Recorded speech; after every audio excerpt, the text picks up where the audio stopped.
La mujer que ves en pantalla es Leila Montserrat Lares Becerra, una adolescente de 15 años de Sonoita, Sonora, cuyo rostro sonriente se viralizó porque la filmaron mientras era asesinada.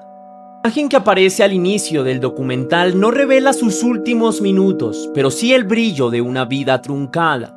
Un día de septiembre de 2025, sus dos supuestas amigas la citaron con la promesa de una sorpresa. Le vendaron los ojos, la invitaron a reír y mientras ella preguntaba qué estaba pasando, deslizaron una cuerda alrededor de su cuello y tiraron hasta asfixiarla. No satisfechas con la crueldad, grabaron la escena con un teléfono y difundieron el video en redes sociales.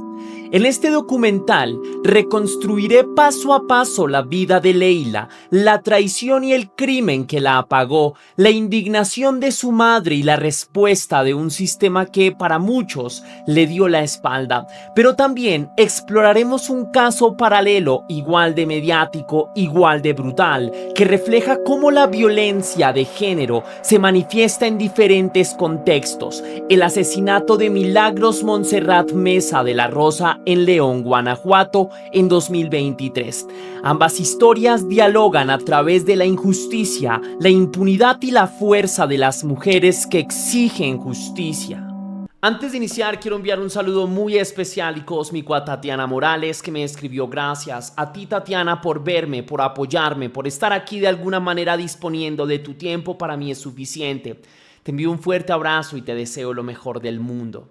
También quiero saludar a Mili, que me escribió: muchas gracias por los videos que haces, Tess. Son muy entretenidos. Siempre que estudio, los tengo de fondo. Saludos desde Argentina. Muchísimas gracias, Mili, por verme, por estudiar también, porque finalmente creo que eso es lo que nos va a hacer evolucionar bastante, mejorar la sociedad desde el estudio. Te deseo lo mejor en tus estudios, sea lo que sea que hagas. También te envío un fuerte abrazo y nuevamente gracias por tus palabras. Y por último, quiero saludar a Daniela Cedeño Parraga, que me apoyó vía PayPal y me escribió: hola leyenda, saludos desde Ecuador. Daniela, hola, ¿cómo estás? ¿Cómo te ha ido? Espero que todo esté muy bien en tu vida. Te envío un fuerte abrazo hasta Ecuador y te agradezco muchísimo por tu apoyo. Y recuerda que si tú quieres ser saludado para un próximo video, lo puedes hacer de dos formas distintas. La primera es con el botón de super gracias que se ubica allá abajo, justo al lado del botón compartir, o también vía PayPal, ya que tienes el link en la descripción de este video. Y sabes que si lo haces de cualquiera de esas dos maneras, recibirás un agradecimiento personalizado y un saludo de mi parte para un próximo video. Sin más, continuemos con el caso. El municipio de General Plutarco Elías Calles, conocido como Sonoita, yace en la franja fronteriza entre Sonora y Arizona. Es un paso de migrantes, de camiones cargados de mercancía y de historias silenciosas. En el ejido El Desierto, un caserío disperso rodeado de matorrales y polvo, vivía Leila Montserrat Lares Becerra con su madre, Carmen Becerra. Leila era una adolescente de estatura baja y sonrisa tímida, que soñaba con convertirse en enfermera y ayudar a los demás. Estudiaba secundaria y pasaba tardes enteras escuchando música regional y compartiendo secretos con sus amigas. Allí, en un lugar donde las oportunidades son escasas y los lazos comunitarios se confunden con la sospecha, las amigas son también refugio y espejo. Leila creció bajo el cuidado de su madre, una mujer que trabajaba a destajo para sostener el hogar. Su padre hacía años que no estaba. Carmen se desvivía porque Leila tuviera una vida distinta a la suya. Le insistía en estudiar, en no confiar en cualquiera, pero también sabía que la adolescencia es un territorio de contradicciones. Leila, como muchas chicas de su edad, buscaba sentirse aceptada. Su vida giraba entre la escuela, el celular y las tardes frente al espejo con amigas probándose ropa e imaginando futuros. Sonoita es un lugar donde la frontera no solo es geográfica, es también un límite social y emocional. En esas comunidades, la violencia ha dejado cicatrices profundas, desapariciones, feminicidios y una normalización del riesgo. Las chicas aprenden pronto a convivir con el miedo y, sin embargo, la vida sigue entre fiestas, bailes y sonrisas. Leila no era ajena a ese contexto. Su círculo de amistad se reducía a unas cuantas compañeras de la secundaria, entre ellas Brittany N. y Montserrat N., de 15 y 13 años respectivamente.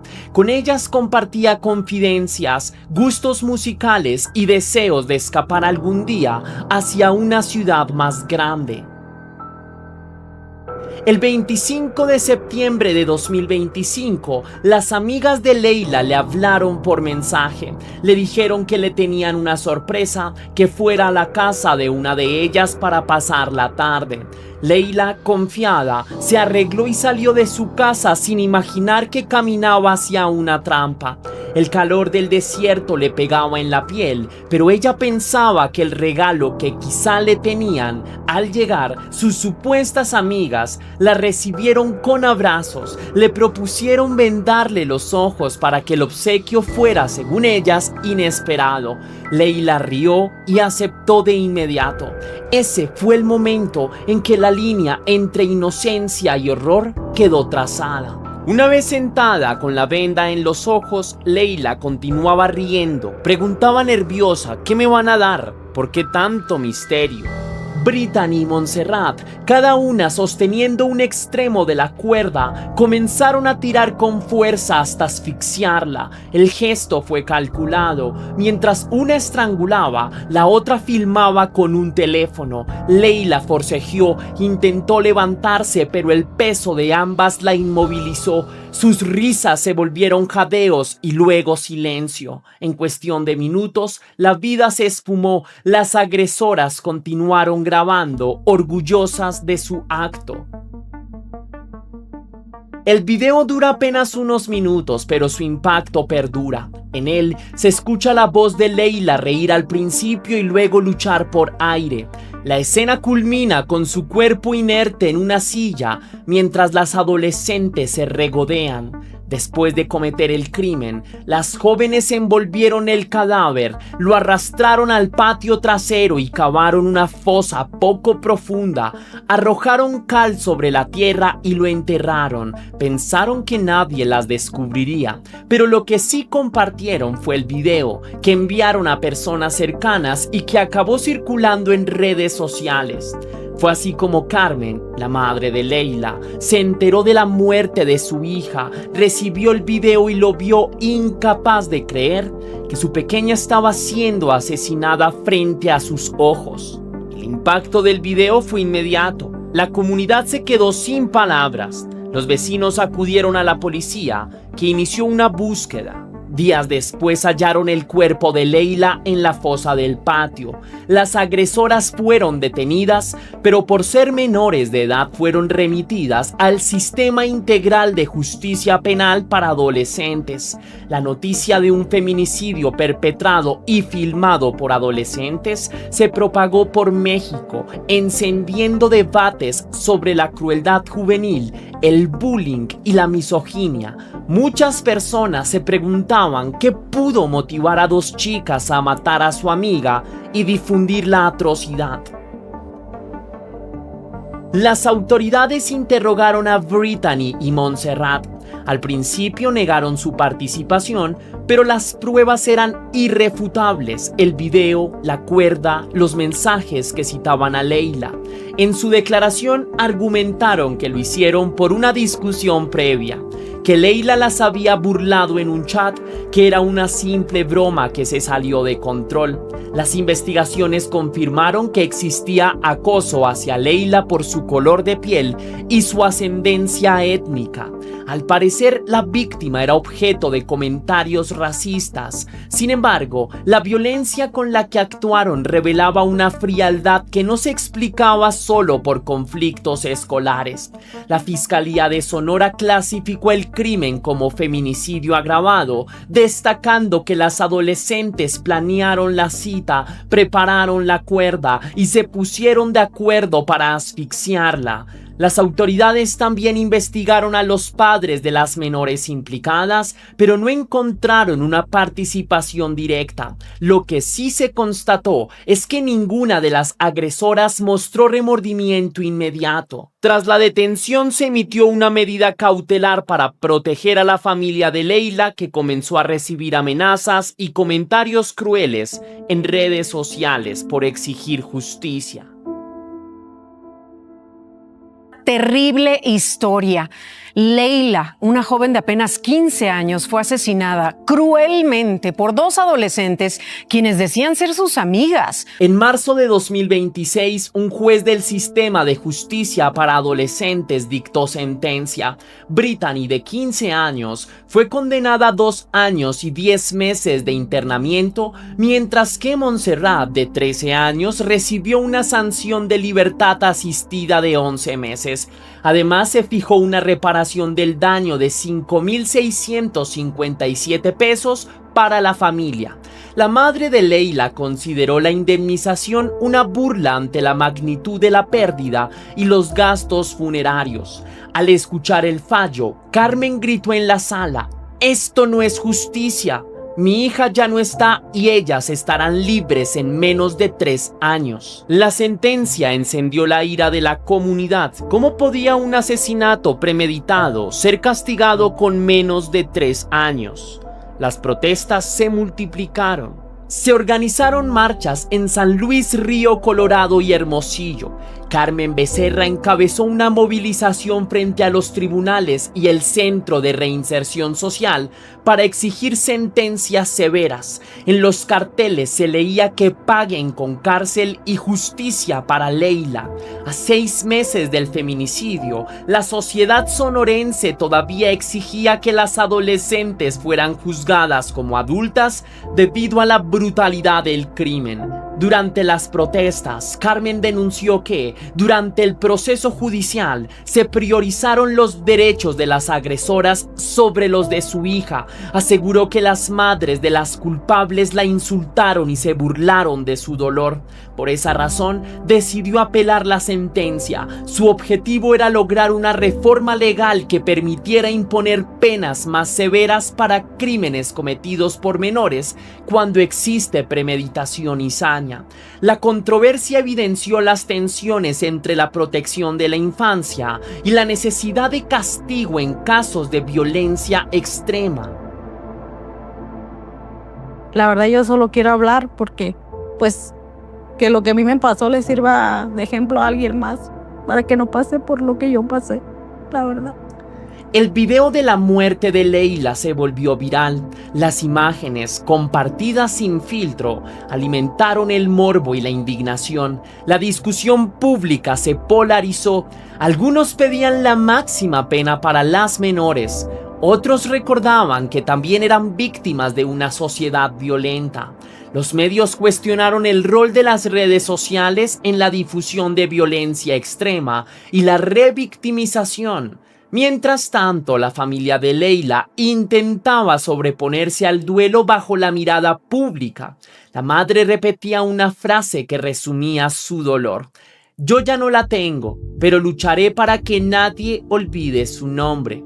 Organizaciones feministas de todo México adoptaron el caso como bandera. Señalaron que el feminicidio de Leila era un síntoma más de una cultura machista arraigada y de instituciones que minimizan la gravedad de la violencia cuando no hay un adulto varón agresor. Se preguntaron qué mensajes se están enviando a la juventud cuando un asesinato planificado tiene un castigo de meses. La presión social llevó a que legisladores locales propusieran reformas para endurecer las penas en casos de homicidio cometido por menores que infrinjan los derechos humanos de sus víctimas. La historia de Leila también generó reflexiones sobre el racismo y la discriminación. Versiones de la investigación apuntaron a que la adolescente era objeto de burlas por su tono de piel. La violencia de las agresoras no solo fue de género, sino también de desprecio.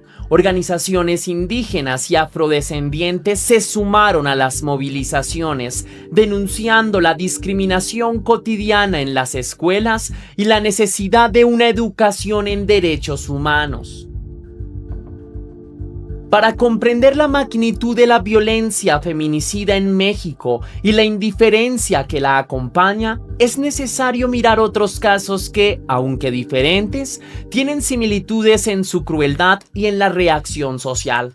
Uno de ellos es el asesinato de Milagros Montserrat Mesa de la Rosa, ocurrido en León, Guanajuato, el 10 de agosto de 2023. Milagros era una mujer de 40 años que trabajaba como cajera en una tienda Walmart. Tenía un hijo adolescente y celebraba su cumpleaños ese día. Salió temprano de casa a las 6:34 de la mañana, caminando por la calle Lago de Zumpango, rumbo a su trabajo. Al mismo tiempo, Miguel de Jesús N., un hombre que la conocía de vista, salió de un hotel cercano donde había pasado la noche bajo el influjo de sustancias ilegales y donde, según los reportes, agredió a otra mujer. Durante el trayecto se encontró con Milagros. Sin motivo aparente y motivado por un odio misógino, la atacó con un cuchillo. Cámaras de vigilancia grabaron la escena. Miguel la sujetó y la apuñaló repetidas veces. La calle se convirtió en escenario de una muerte violenta mientras algunos transeúntes intentaban pedir ayuda. Milagros falleció en el lugar, desangrada. El video de su asesinato circuló en redes sociales y despertó la indignación nacional. Tras el ataque, Miguel de Jesús huyó, pero fue detenido 3 días después. La Fiscalía de Guanajuato clasificó el crimen como feminicidio agravado, argumentando que Miguel atacó a la víctima por el hecho de ser mujer. Durante el juicio se presentó como evidencia el video de las cámaras de seguridad, testimonios de vecinos y peritos en violencia de género. El Ministerio Público destacó que Miguel no robó ningún objeto y que su agresión respondía a una necesidad de poder y control típica de quienes cometen feminicidio. También señalaron que el agresor había agredido a otra mujer en la misma noche. Miguel admitió parcialmente los hechos, pero negó el motivo misógino. En febrero de 2025, el juez del caso emitió sentencia: 50 años de prisión para Miguel de Jesús, más una multa de 31,122 pesos y una reparación del daño de 518,700 pesos mexicanos a favor de la madre de Milagros. El juez subrayó que el ataque de Miguel no fue un robo, sino un feminicidio movido por odio de género. El condenado, sin embargo, expresó su desacuerdo con la sentencia y anunció que apelaría. Su expresión de inconformidad en la sala y la intención de apelar provocaron indignación entre los familiares de la víctima. Aunque las historias de Leila y Milagros tienen contextos distintos, comparten elementos que revelan la persistencia del machismo y la violencia misógina en México.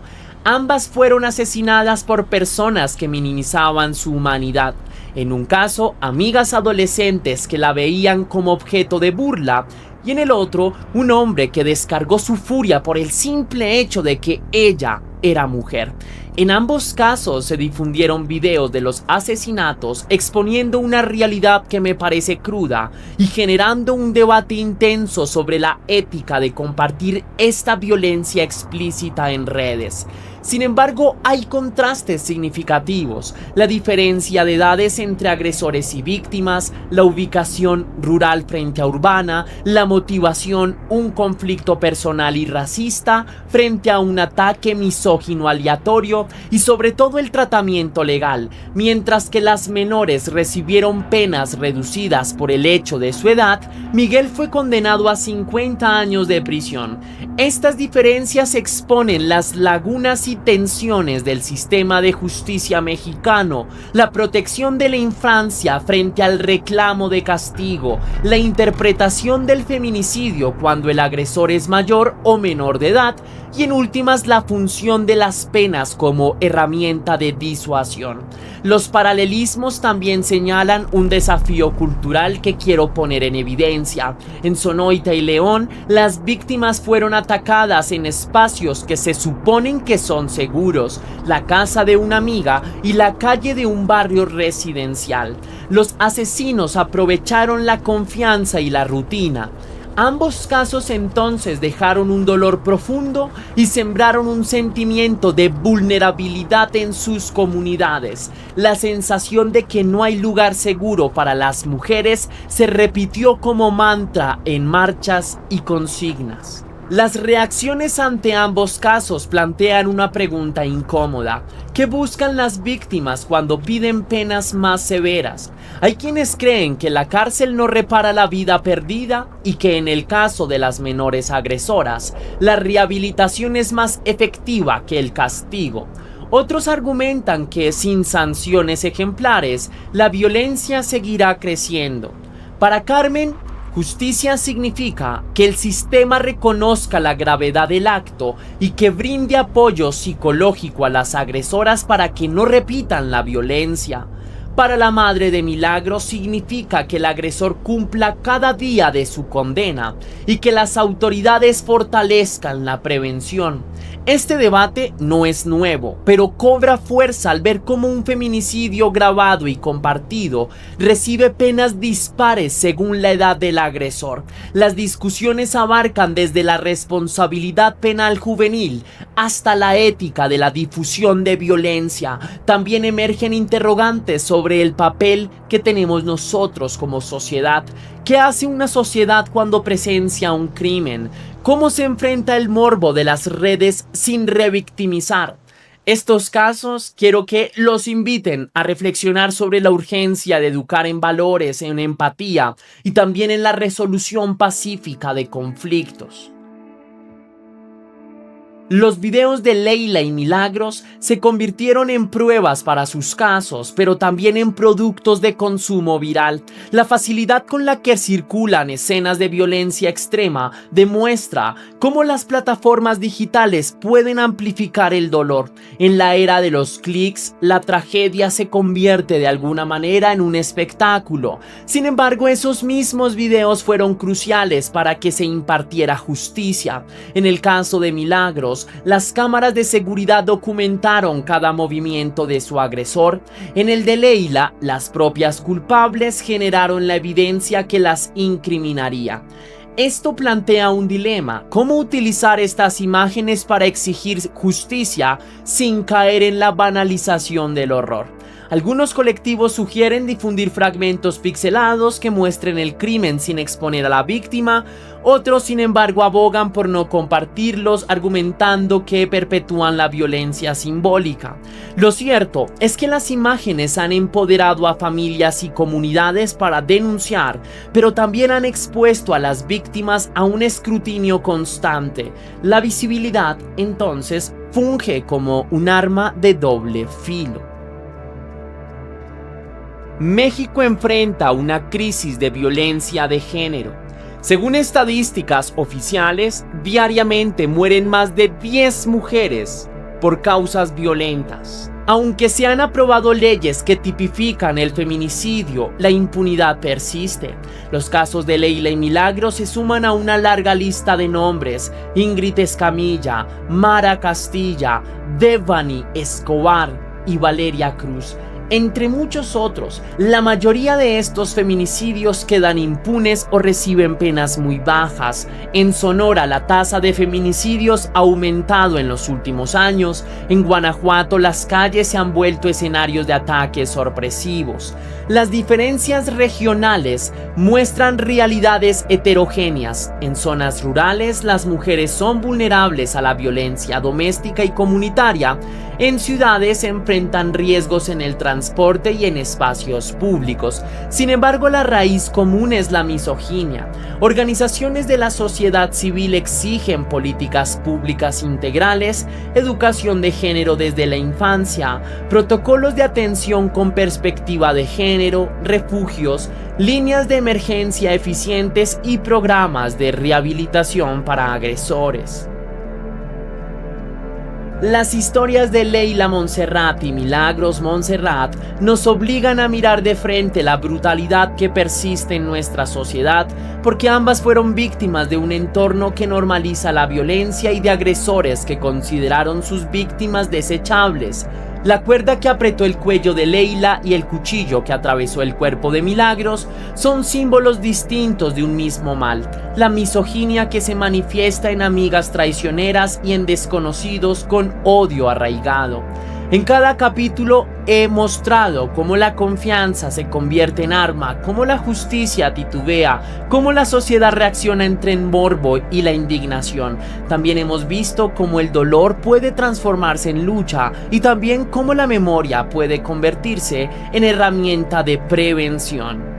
Finalmente quiero decir que este documental no busca revictimizar, sino más bien sacudir las conciencias. Mientras la mirada de Leila brilla en la pantalla y el nombre de Milagros se repite en las calles, recordamos que su eco no cesará hasta que la violencia de género sea erradicada y la justicia sea verdaderamente justa.